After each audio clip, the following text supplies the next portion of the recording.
Hey, man, it's a working homestead, working farm. We were going to talk about that. Yeah. Yeah. Yeah, I don't know. I feel like the word homestead's getting thrown around a lot lately. And I don't as an archaeologist, I was saying I view homestead as when you were homesteading and you came out and you got your 640 acres or whatever and you built a house and you did improvements and then you got it for free because you did that work. Sure. Right. You're going way, way back, the origin of the word. Right. The origin of the word, which to me is that, that's what it means to me. And This is also a hot debate constantly. Are you a homesteader? Are you, you're not a homesteader. So, there's am I? Aren't you? How much do you have to do to be considered a homesteader? Nobody's a homesteader. Nobody is. It's bullshit. This is the Farm Hop Life Podcast, a traveling homestead family. I'm Matt DeRozier. On the Farm Hop Life Podcast, we learn what it takes to grow your own food from everyday people. Could be a college student, grows tomatoes and salad greens on their apartment patio, a former VP of marketing for Del Taco now raising cattle in Montana, or someone who hasn't had a homestead in over 10 years. This show is aimed at teaching you what it takes to make homesteading work for you, that we all make mistakes, we all have bad days, but we can reach out and help one another thrive, and giving you the confidence needed to go feed yourself. Are we live? Yeah, we are recording. I can just cut out whatever. It's not a big deal. Mm-hmm. So, Ryan, Matt, thanks for having me. Yeah, thanks for helping out. Yeah, you're welcome. Yeah. So, do you have a name for your farm? Do you have an operator? Yeah, we're called Verdure Pastures. What does that mean? Verdure is Old French for lush green grass. Oh. Yeah, I can't remember how we found that. Just kind of randomly. We're like French? Nope. Oh, no. You didn't like it? Yeah, and it's, it's in the same family as Verde and Verdant and Sure. Train. So we'd always thought of this as a pasture farm because we knew that we were going to have animals. So the idea of tying the name to the grass was good. Rather than call it cheap grass farm or neckweed farm or with this other problem plant, German knotwort. Where we have all turned up out there.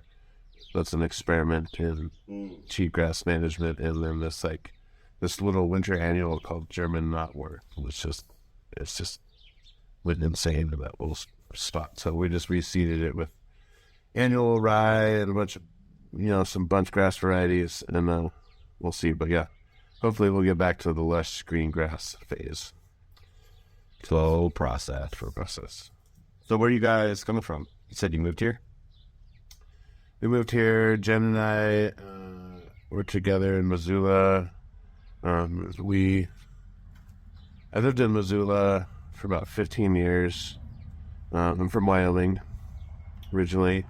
But yeah, 15 years in Missoula. We were both active in the Garden City Harvest. We were mentors for the Northside Community Garden, where I had gardened for years, just for personal stuff. And then, but we're always kind of chronically growing too much and sharing it. And then, I feel like Missoula kind of hit this crux. Well, we looked for about a year. We knew that we wanted to get out of town, but we weren't quite sure where. So we looked for about a year and then we found this place. What year was that? 6 years ago. Oh, so not that long ago. Not that long ago. Maybe 7. 2015. Okay. Yep. I think we came down here. Going on 8, something like that. Yeah, maybe 2016 we came down. Yeah, but yeah, fairly recently. And we'd seen some other properties, but this one, the barn, this one had a lot of nice outbuildings. So we built that big 4-bay equipment shed during the pandemic. We didn't. A friend of ours did. And then we built the farm stand during the pandemic, too. That's the red one back there, and then the red one's the chicken coop, and then the chicken coop, and then the one with the brand new tin roof. Yes. Got it. The farm stand. Oh, wow. I really like that. Yeah, it's a sweet building. Yeah, I like to go see that on a tour. Yeah. Yeah, it's loaded with eggs. We'll send you home with some eggs. And then I have so many eggs I'm giving them away. Yeah, I think there's like 14 dozen on there. And then a buddy of ours makes really nice maple syrup. We get some. That sounds really good. From Vermont. He goes back to his family place every year and does the harvest and then boils the syrup. So that farm stand over there, that's kind of like the community kind of, so that's not just your stuff. No, it's mostly ours. There's a couple people like we'll sell Jamie syrup, but like it's 99% ours. All right. In fact, I think Jamie is the only person we sell their stuff. It's just because that syrup's so damn good. It's really awesome. I do really like the good maple syrup. We buy this stuff from Costco, and that is aged in bourbon barrels. Well, and so it's got like just like a little, and it's a little different. And I really like it. Yeah, I bet. Yeah, I bet. What was the property owners before you? What were they using this place for? They raised family here. The Rob and Ruth Klesner, and I was telling you they were some of the original Lifeline. It was kind of in the 70s, just like a bunch of hippies from the university came down here and like picked veggies and like started a co-op, and so like that's how Lifeline Produce started, and kind of the dairy also. But the Plesners were some of the original members, and then they left that scene after a few years and just bought this place. And then they had it for 30 years, and so they raised a family, and then they had sheep. And then I think that's about it. We haven't changed a lot. All the fence lines are pretty much theirs. We put in where our garden space is, the flowers and all that. We put that fence in like before Clancy was born. Is that gross bin in the camera shot? I don't know. I'm probably in the way. Cool. That's what we have. That's all of our food scraps we give to the pigs. Hey, man, it's a working homestead, working farm. We were going to talk about that. Yeah. Yeah. Yeah, I don't know. I feel like the word homestead's getting thrown around a lot lately, and I don't like. As an archaeologist, I was saying I view homestead as like when you were homesteading and you came out and you got your 640 acres or whatever, and you built a house and you did improvements, and then you got it for free because you did that work. Sure. Right. You're going way, way back. The origin of the word. Right. The origin of the word. Which to me is like that, that's what it means to me. And this is also a hot debate constantly. Like, are you a homesteader? Are you, you're not a homesteader. So like, there's like, am I? Aren't you? Like, how much do you have to do to be considered a homesteader? Like, nobody's a homesteader. Like, nobody is. It's like, it's bullshit. Fair enough. If you came on to, if this land was empty and we were going to homestead it, we would build the house, we would dig the ditches, we would, and maybe it's we use modern technology to do that, but we bought a farm and now we're farming. Okay. You know what I mean? But in the old days, then you even had to prove that you were doing it, because the government would come interview you and be like, "Hey, what's Brian doing? Is he working?" Because a lot of people would be like, "Hey, I'm going to homestead this piece," then they would just disappear, and then they would sometimes they would get it, they would still get it, but you had to prove it, right? And so for work, sometimes I get to access those documents. It's kind of fun. They're all public record, but they basically interview all your neighbors to make sure that you were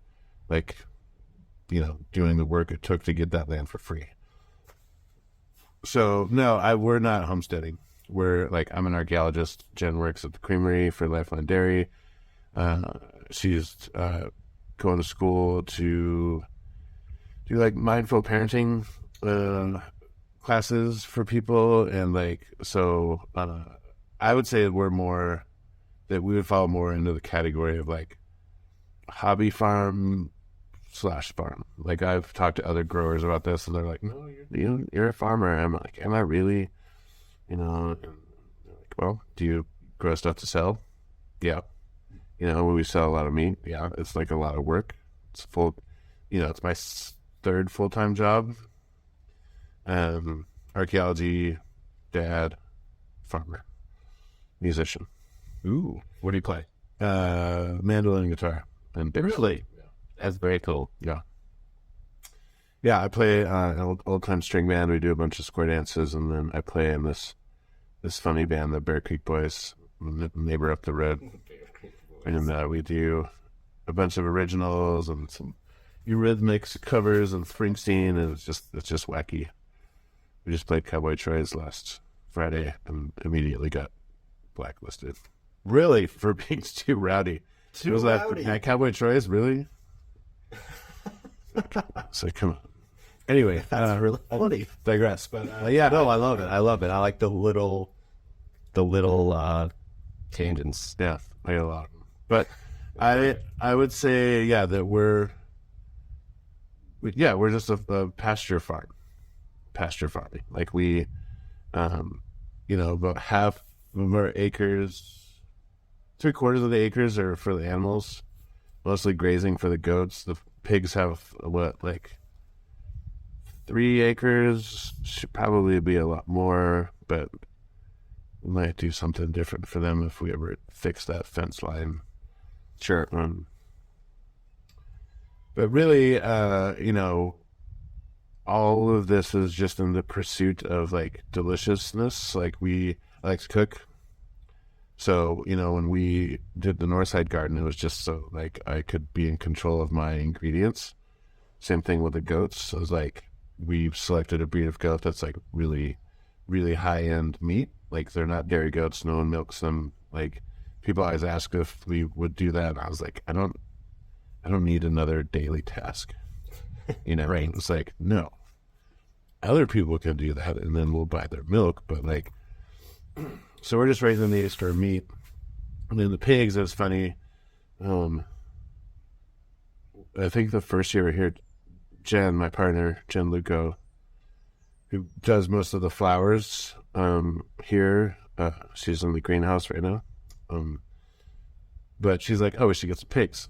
Okay, and besides working at the community garden, like all of this is like new to us. So I was like, okay, pigs, cool. We look, at Craigslist, and then we see these 3 Mangalitsa pigs. I was like, I don't know the fuck that is. And so we Google it, and they're like, oh, the Kobe beef of pork. I was like, well, that sounds delicious. But no, it's like a really high end thing. And so we get these 3, and then the guy's like, oh, haha. The one sow might have been in with a boar when she wasn't supposed to, so, watch out for that. And, sure enough, it's Clancy. Sure enough, 3 months, 3 weeks, and 3 days later, we got 7 piglets. And all of a sudden we got 10 pigs. Oh, shit, okay. We didn't know, I didn't know what to do with the piglets being born. This is all we're just lots of YouTube, lots of asking the folks down at Lifeline Dairy because they raised pigs for years. They were super helpful. And then we just, from those original 3, we just have always just kept new generations. But the pigs, as a high-end product, they kind of pay for everything. So what we get from the sapi, what the revenue we get from the pigs pays for all the irrigation stuff and all the seeds and the greenhouse. It makes the farm be self-sustaining in and of itself. So I can be an archaeologist, I can make a creamery that just pays for life, mortgage, and then they Curious. So the pigs help it make the farm not be out of pocket, and we actually did pretty good last year selling flowers. We'll sell more pigs this year than we ever have. We've got kind of 17 ready to go. A couple of people have dropped out, so there are pigs available. But that's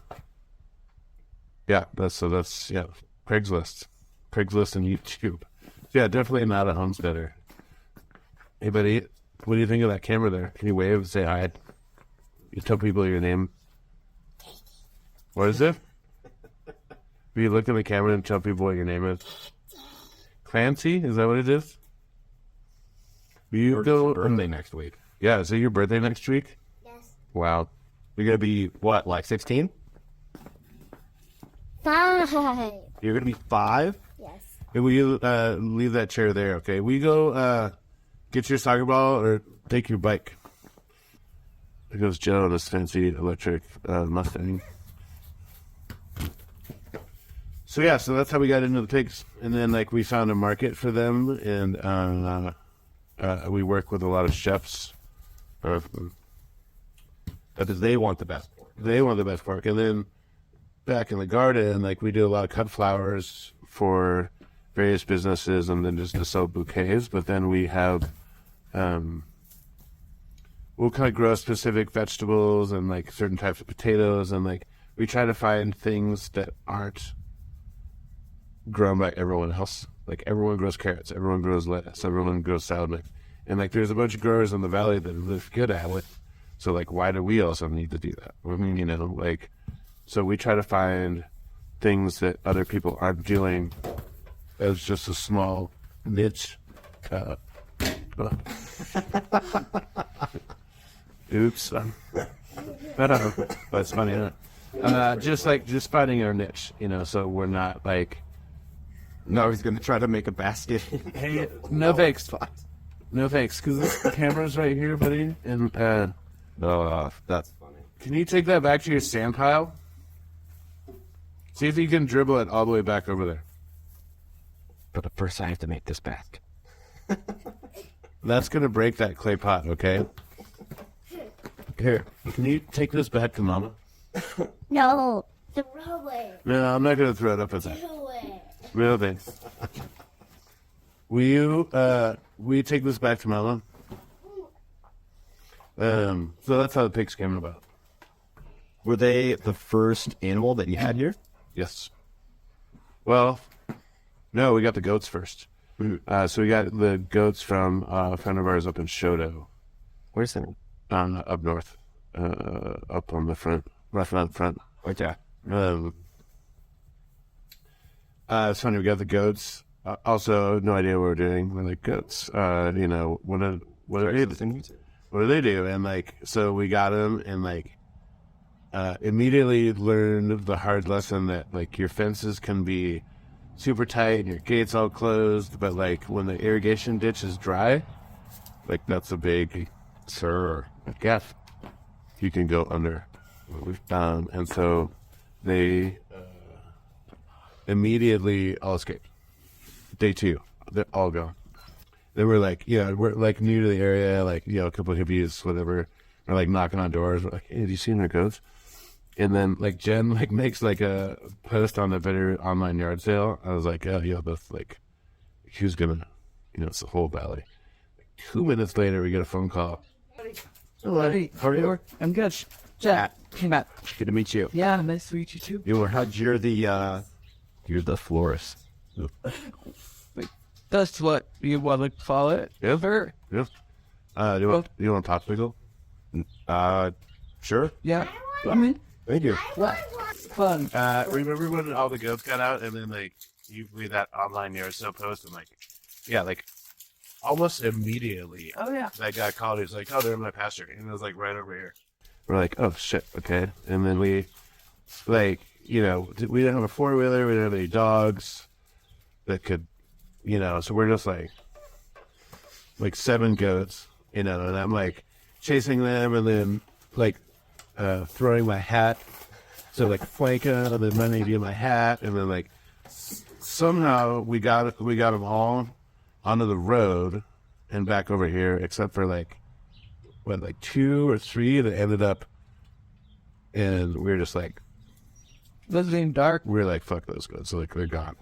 Like bye. And then like the next day someone called and they were All the way on the other side of Red Crow. on the other side of Red Crow, and like that was hilarious.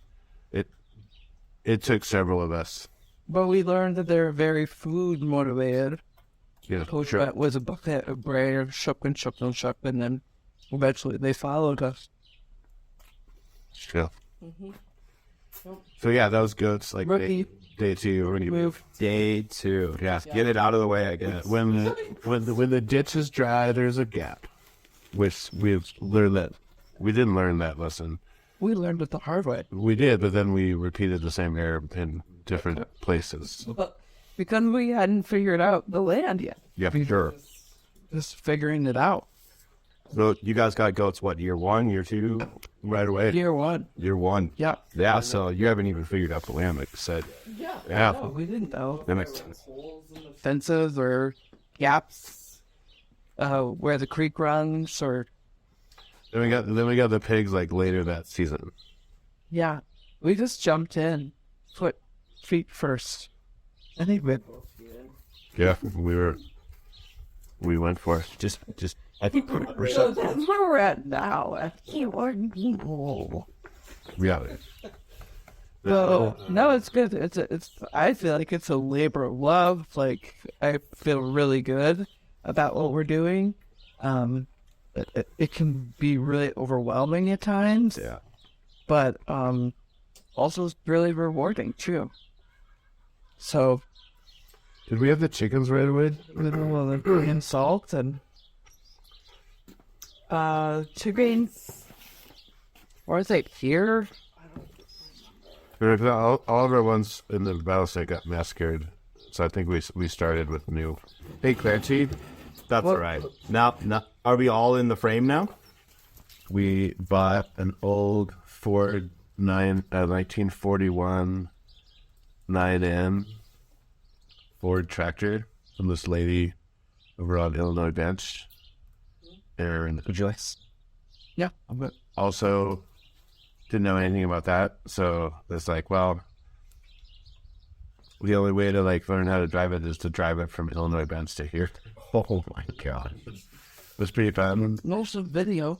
There's some video. We were able to take back roads through Teller, and then we had to go from Steve up the highway to the Super One and hit the light on this old 9N, and then dive off at Kootenai Creek, and then we were able to take back roads all the way to here. But yeah, it took like 2 hours. It was because it doesn't go very fast. So we used that 9N, and then there's a guy at the end of the road that had all these implements in his field, like these. There's a double bottom plow out there that we got from him. He's like, "Oh, this was made for a 9N in the in the 20s or the 40s or whatever." And $100. Cool. And, so that's how we originally broke this ground, because that was just like, I think that used to be. There used to be a building there. It was like hammered more so than the rest of the pastures. Yeah, there's like Nails. Was it the glass? Pottery. sole of a shoe. Yep. I think we found a couple of cement footings that were probably from like a clothesline poles there in that. So yeah, so we opened that up with plow, and then been working with it ever since. Find anything good as an archaeologist? Back there? Yeah. No. Yeah, but and then there's a bunch of stuff that comes out of where the pigs are too. All kinds of crazy stuff. Weird pieces of metal. I think the people that had this before the Puzzlers maybe had like a small dairy operation, because there's a cement pad or the chicken coop that has some troughs in it, and then there's some stuff in the barn that makes it seem like that they were milking. But it's, I keep meaning to pull. There's generally a good batch of air photos from 1952 or 53 that you can access. I keep meaning to find the air photo for here from the 50s. See what was still moving. Sure. But yep. So, you have Mangalitsa pigs over there, and they're known to like root around and, basically do all the killing for you. Yeah. I mean, you just bought the pigs because, hey, pigs. Yeah.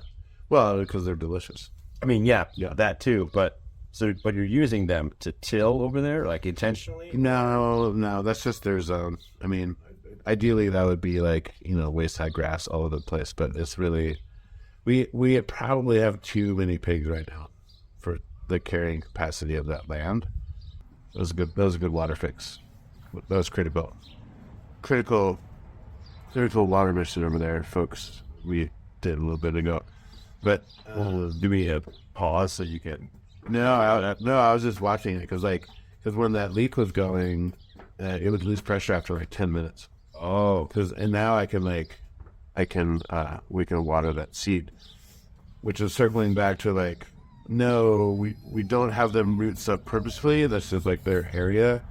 It would be nice to recover all of that and have it be grassy, but man, they just they dig deep. They eat all the rhizomes, so it's almost like we should just do it in annual rye every year, so it's not rhizomous and it just grows really fast. Because those pigs they're definitely foragers. We feed them hay. If the grass was waist high, they'll mow it down like a lawnmower before they start digging. I think that this breed will only really start rooting around when they need to. They're not like other pigs. And we could use them in other areas, but they're just they're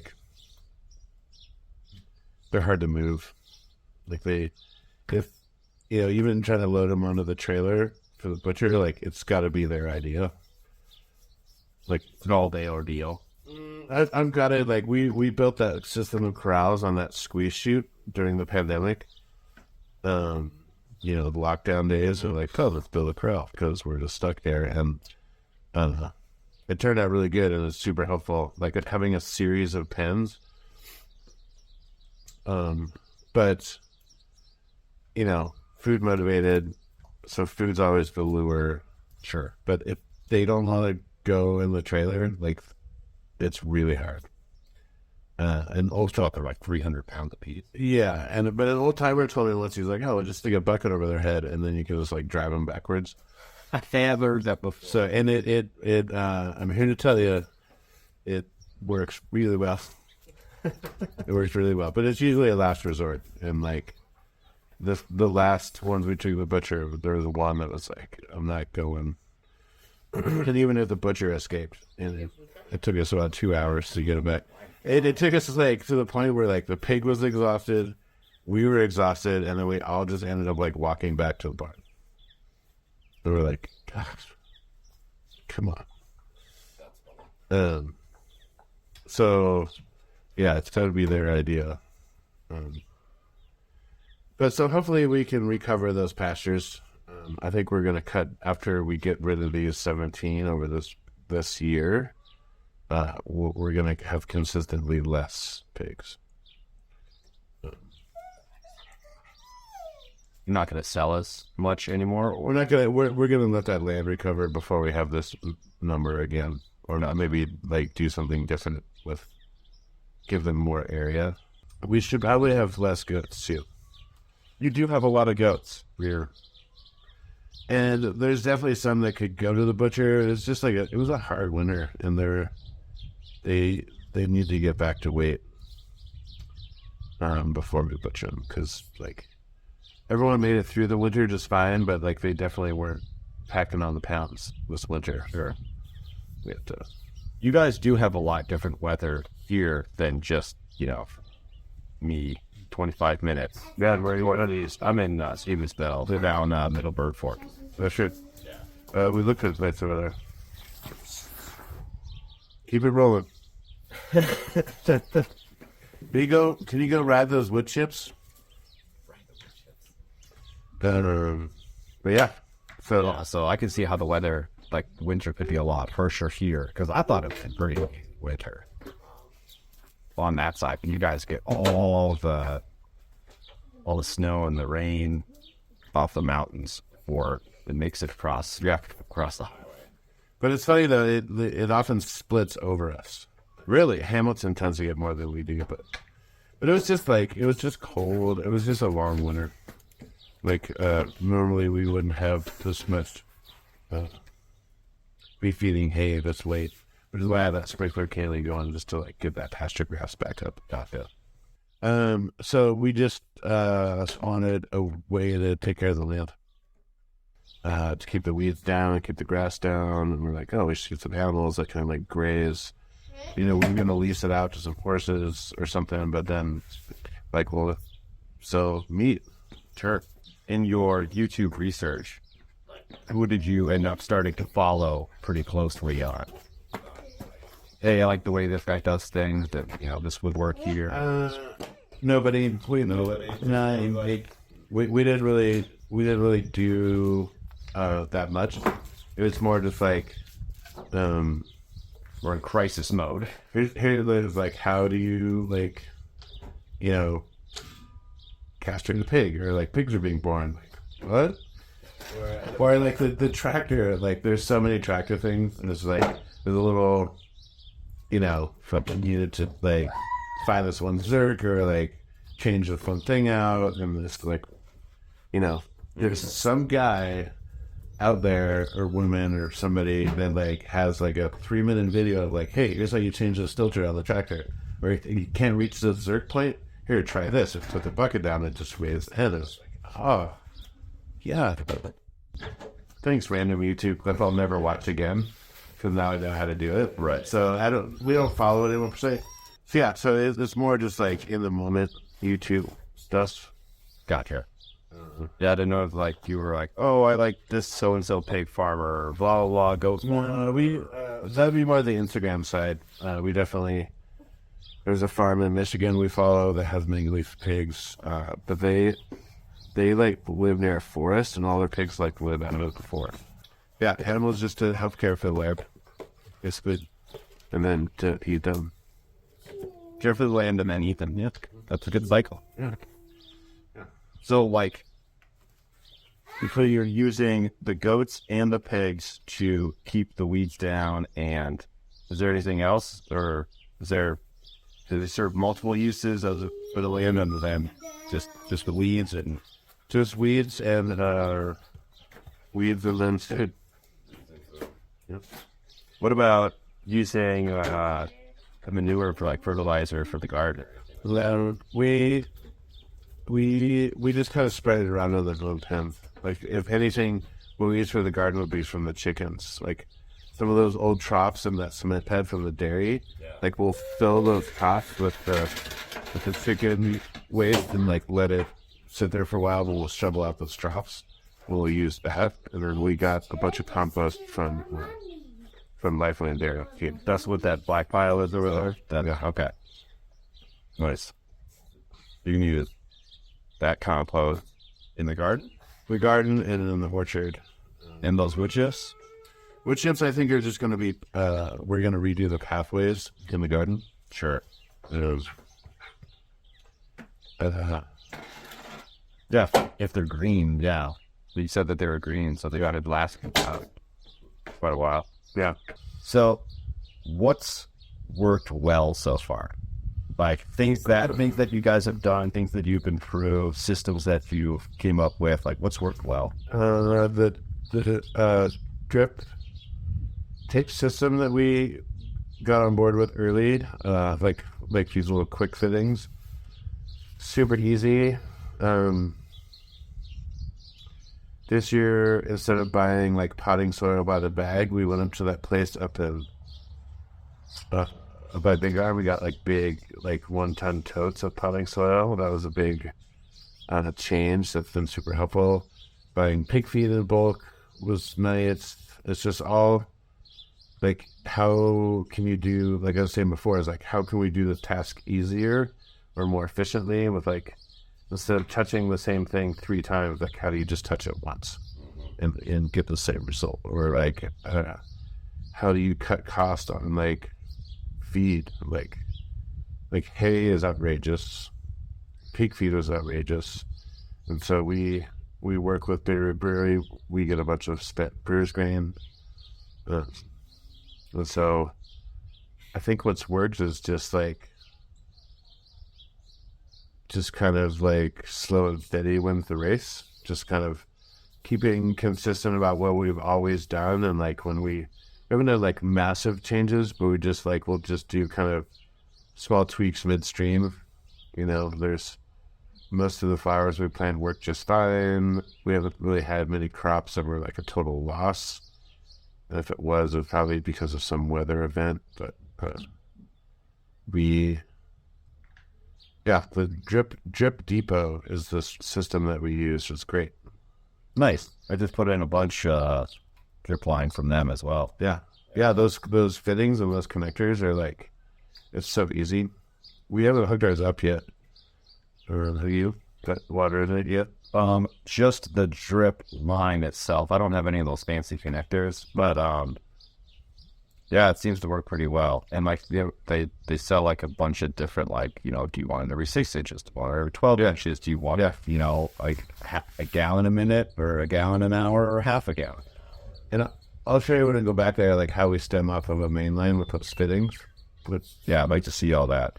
It's so easy. So, yeah, and the farm stand has been great. We've been robbed a few times. Oh no, but on our system, like big stuff or just it's all small stuff. Mostly small stuff. Originally, it was we had honor system, so there was like we kept like $10 in there so people could make change, and they just put it in this little box, and then someone took all the money, and then we had a bunch of pork cuts in there, and there was like this 25-pound whole Boston butt. It was like one of the most beautiful things we've churned out on the farm. Someone stole that. What would that have been worth? A couple $100. It was beautiful. It was a beautiful piece of meat. And like, what are you, like a foot bank? Like whoever, yeah. I mean, like if, you know, like we're a farm, if you're hungry and you need some eggs, sure, just ask or find a way to not just steal it. But that pork roast, because I know that they like didn't brine it and they probably burnt it or put ketchup on it or some like you know, I worked my ass off for 2 years to raise that pig. Yeah, it was a beautiful cut, and they fucking stole it. And like $10, whatever. I don't care about the cash, but like we work our ass off to put stuff on that farm stand, and it's when people steal from us. It sucks because the honor system is like really simple, you know, based on like one tenet: don't be an asshole, don't steal, like be honorable, right? Like it's really easy, and it takes one person to blow it out of the water. So now, you know, now we have to put cameras up. So if I have like $2,000 worth of pork cuts in the freezer, and like, you know, like, it's a lot of work. Yeah. And it's a lot of cost. And it's like, and it's our main revenue stream, the pigs. And so like, so that would be something that hasn't worked, is like people being honorable. It's just, yeah, like you said, all it takes is one person to screw it up. For the most part, I know who it is, but like the people that were originally stealing, they hit us 4 days in a row, and on the fourth day, we're sitting here, right here, at 10 o'clock at night, pitch dark. We see this car roll up, stop in the road, see someone walk under the taillights and go down the farm stand. I was like, "Can I help you?" Yelled from here. Like lights are on, like we're obviously sitting here. We move it. And so they were going to go there, and when I yelled it, they got in the car and like sped off. And I was like, because it was the pork roast and the money, and then the next day it was like flowers and eggs. The next day it was flowers and eggs, and they were coming back for whatever. And after that, it never happened again until there's a local guy that walks around, but pretty sure has robbed us every other time. But that's sad. That's sad that, you know, it's so like beautiful out here. You're like, you're far away from the city. Yeah. Like you don't get any of that, but yeah. Something else that's worked is like, we don't do the Saturday farmers market.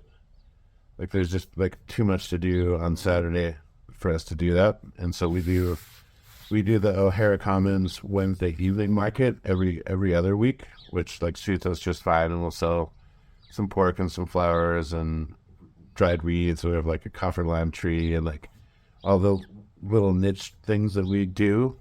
But what's worked really well is to not do the market and instead like kind of work with chefs and restaurants where they know that we grow small scale specialty items that are like, you know, really delicious.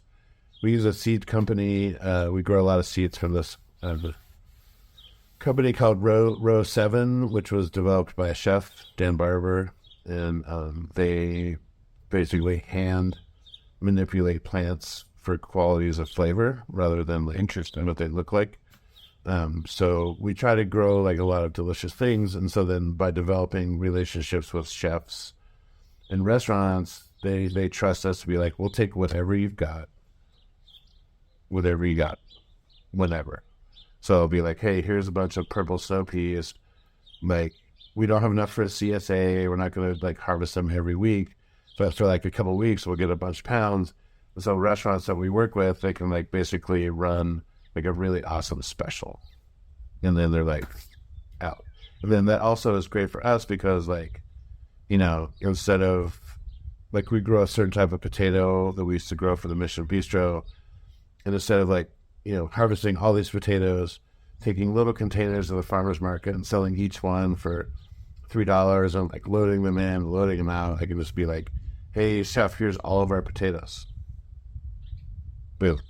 And like they'll run it through brunch or like a couple brunches, and then like the food that we grow through a really good chef gets into people's bellies more immediately than like relying on like the random sale of a carton of potatoes or carton of beans at the farmer's market. Whereas like, oh, like that one person is going to cook them and they're maybe like, oh, this is really great. But like to get our food into the hands of a chef that can then get that food into the bellies of a bunch of people is like, that's what's worked for us. And then,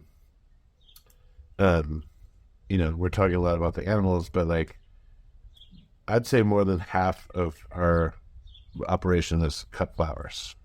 And like we just sell those as bouquets. We're gonna do all the flowers for the big Bitterland Trust gala this summer, and a couple weddings, and then Herbels.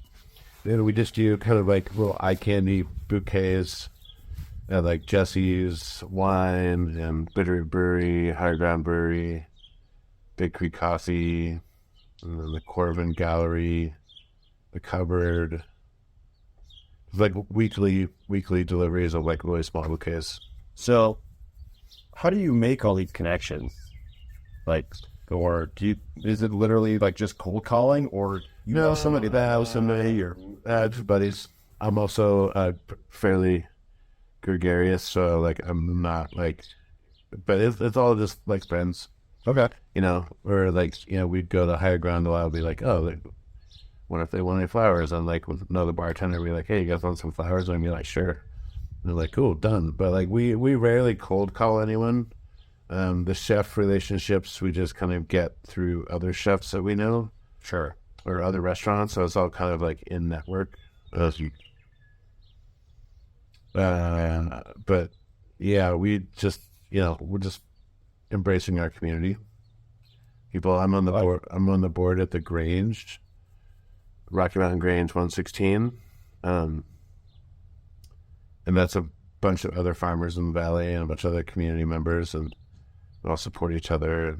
I've been thinking about joining for a while. Should, but I was like, man, how many meetings am I going to be able to make? I don't know. You don't have to go. It's like if you want to be a member, it's like $35 a year. That's basically it. Like, and then you're just supporting the Grange. And then there's a bunch of events. There's all the music series, the potlucks with a purpose, where we'll have music that's tied to a potluck, and then like we're tied to a nonprofit, and then there's a potluck and a concert with that nonprofit, and then they get 70%, and the Grange gets 30%. And everybody gets to like dance and have a potluck and like come together in like a big old dance hall. Have you ever been in there? Mm-hmm. It's a killer building. I played a square dance in there recently. Big old stage, like big droopy curtain, and like just like a massive dance floor. It's a really fun building. The old Grange days. What's been the hardest part about all this so far? Just keeping up with it. The time, Time. the labor, the money. I mean, the farm is self-sustaining. There was one time we sold some pigs. I was like, oh, the pigs are going to pay more, like one mortgage payment. Sweet. Which is great. But like keeping up with it, when you had asked like, oh, if there's anything we can do, I was like, well, if there's a million things we can do forever, fencing forever and ever and ever. It's just like, there's an endless list of things that always need to be done all the time. At the least, every morning, we got to feed and make sure they have water, goats, chickens, pigs.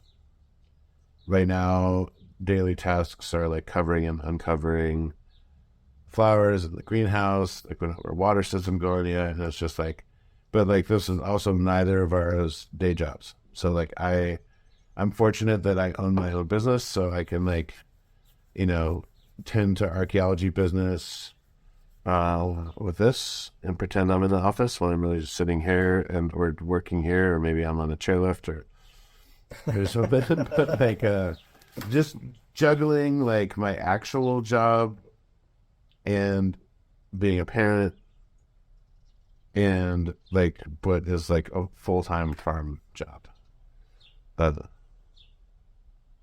Yeah, and again, nobody's a fucking homesteader. Like, so in that like topic, like I don't know why that yeah. I'm glad I didn't call it homestead hop life then. Yeah, I was like, you're farming or gardening or ranching. Nobody's homesteading. I mean, like maybe like we have some friends that live like really far off grid. I feel like that's more in the realm of that, where like You're in a dry cabin and you're no rubbing it hard. no energy, no water. Like you got to figure that shit out. Sure, I would dare to call that homesteading, but like, but yeah, we're not. I mean, we got the internet. We've got a killer Wi-Fi signal. We got water, energy. You got basketball hoop. Yeah. We're just farming. I wouldn't call us ranching either, but yeah, I don't know. Just growing delicious plants and animals. That must be the best part then. That's the best part. It's eating the food and just like always having a bouquet of flowers around. Pretty nice. That does sound pretty nice. For my wife's birthday this year, I bought her just tons of, like, a couple bags of wildflower seeds, and we're planning on just broadcasting this, eating them just everywhere, just a little bit here, a little bit there, over here, over there, and just like let them go wild and see how they turn out. Awesome. This most recent. What was your last question? What's the best part of it? Oh, the best part. Yeah, just like eat, like having our own food, having control over our ingredients, and then also getting delicious food into people's refrigerators or bellies or whatever.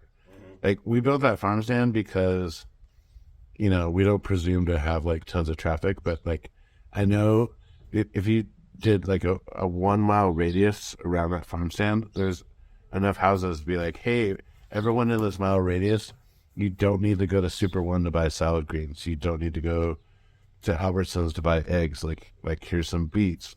Sure. I'm a pretty good baker. Like sometimes there's a loaf of bread in there. We give away like there's free sourdough. It's like there's some pork, there's some meat, there's some lard, there's like sourdough, flour, like all this stuff. It's like you don't have to And he goes, "Hey, farmer." You don't have to buy that stuff at a grocery store, and where it's got like this crazy carbon footprint, and it's just not good. Yeah. It's just not delicious. Victor is kind of in a weird spot because you're like, you go to Stevensville or do you go to Hamilton? Super one. We go to both. Like I like the Bird Park Market. I feel like they do the best. But hey, buddy, how's it going? Dad, you just got here. I saw that. You want to meet my son? What's your name? My name is Mano. Mano? Milo. Come here, buddy. Come in. Do you want to shake his hand or do you want to give him 5? And then we'll have to put his... And you don't want to give him 5? Well, then I'm going to shake his hand. How about one of these? Oh, you can do that. What a little boom. Boom. Boop. Go ahead. I'm not. You're just being shy. Why are you being shy? Milo, do you like goats and pigs? Yeah. No. Look, there's your coat. You like goats? There's your goats. They're all right there. Waiting to not be in that pasture anymore. I think it's time for the tours. Yeah. What do you think? Yeah, I don't know. I feel like I was rambly, off topic. I think it's fun. But yeah, basically we started as gardeners that grew too much, and so we decided to double down on that and grow even more and just get delicious things to people. I like it. You know?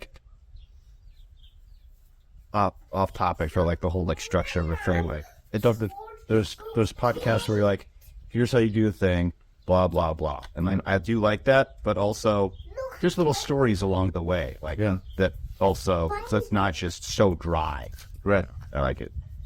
If he is like embarking on that whole well fix over there when really all I had to do was go to shoot and just tighten that fucking whatever what are those things called? Hose clamps? Hose clamp. Yeah. Yeah. All I had to do was tighten this clamp. It would have taken 20 seconds. Well, you didn't know because you in your head you see a problem like, man, this is not gonna. I thought I saw it coming out of a split in that fitting because it was kind of linear and it was spreading out that way. Sure. So I'm not sure how. But yeah. Anyway, it's just you never know. It's we constantly learn things, but 6 years ago, there's a lot. I didn't own a tractor. I didn't know how to fix a tractor. I didn't know how to do all this stuff, and I didn't own any trailers. Now we've got a stock trailer, a horse trailer, a 4-wheeler trailer. I think that's it. Oh, this kind of. But anyway. Yeah, just learning as you go, getting the confidence to do those things where I didn't do it before.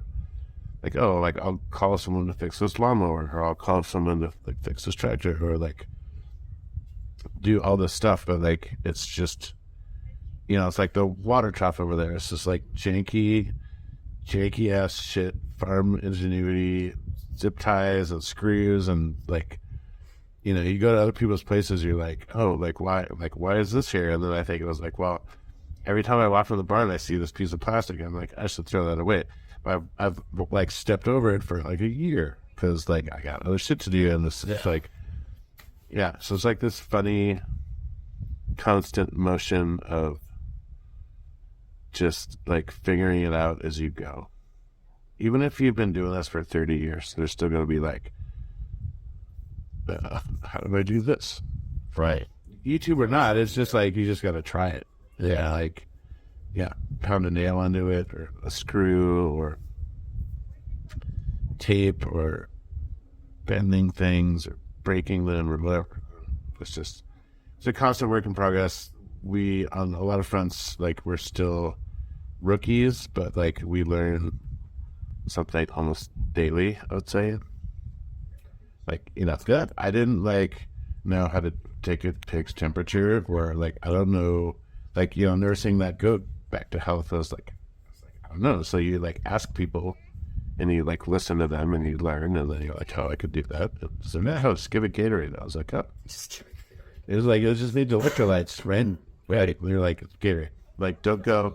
Don't go to the feed store and buy like the special like goat electrolyte. Just all electrolytes. Just Electrolytes are electrolytes. There's not sure. yeah. It's just sugary, salty water. Yeah, just Gatorade. That's fun. So, anyway, let that be a lesson to you folks out there. It's just Gatorade. I am Matt DeRozier of Farm Hop Life. Thanks for watching. Don't forget to subscribe and visit farmhoplife.com. Inside of the city, the people are crazy, out of their minds, they ain't got a clue. We gone away, headed west for Montana, left family and friends, all I got now is you. We both got new jobs, a house and a homestead, thinking this was the life, all that there'd be. After our firstborn, you had to stay home. That's when the work got in the way for me. Well, I started Farm Hop Life. We'll come to your farm to help and to wander. Me and the family, a truck and an RV. Send us a message and there